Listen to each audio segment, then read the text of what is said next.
Hotel फ्यूच्या मालकाने विश्वरत्न doctor Babasaheb Ambedkar त्याचप्रमाणे छत्रपती शिवरायांच्या ऐतिहासिक अशा किल्ल्यावर प्रशासकीय व राजकीय आशीर्वादाने अतिक्रमण केलेलं लक्षात घ्या.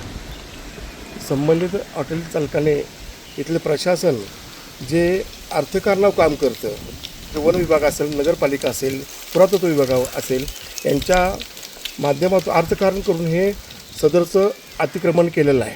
यांना वारंवार निवेदनं देऊन आंदोलनं करून यांनी गांभीर्याने दखल घेतलेली नाही.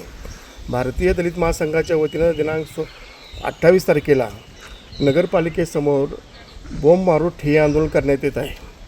सदरच्या आंदोलनाची गांभीर्याने दखल घेऊन प्रशासनानं जी पूर्वी चर मारलेली नगरपालिकेने ती काढली नाही, सदरचं अतिक्रमण काढलं नाही, तर हे नगरपालिकेला गंभीर समस्याला सामोरं जायला लक्षात द्या.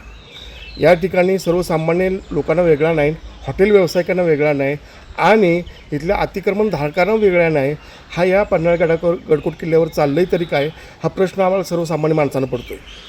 या ठिकाणी जर अतिक्रमण नाही काढलं तर ही उद्ध्वस्त करायचं सुद्धा भारतीय दलित महासंघाला माहीत आहे.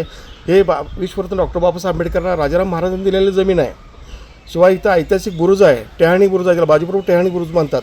त्या टेहाणी बुरुजावर इथल्या हॉटेलचा व्यावसायिक जे करतात त्या ठिकाणी दारू पार्ट्या, मटणाच्या पार्ट्या, म्हणजे ह्या अक्षरशः या गडाची ह्या विटंबना होत्या, पवित्र ठिकाणाची विटंबना होत्या.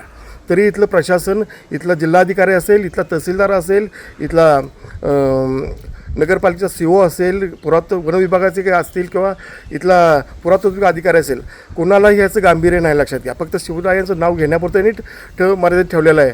पण ह्यांना 28 तारखेला भारतीय दलित महासंघाचा जरूर हिसका दाखवणार. संबंधित अधिकाऱ्यांनी जर 28 तारखेच्या आतमध्ये जर ते अतिक्रमण नाही काढलं तर यांना गंभीर समस्यांना सामोरं जावे लागेल आणि इथल्या संपूर्ण आत्तापर्यंतची नगरपालिकेच्या मार्फत जे भ्रष्टाचार झालेला आहे, अर्थकारण झालेलं आहे, ते सगळं उकरून काढण्यात येईल लक्षात घ्या. त्यांनी तात्काळ ह्या आंदोलनाची गांभीर्याने दखल घ्यावी आणि सदरचं अतिक्रमण तात्काळ काढावं. अन्यथा भारतीय दलित महासंघ 28 तारखेपासून बोंब मारून ठिय्या आंदोलन नगरपालिकेसमोर करतो आहे.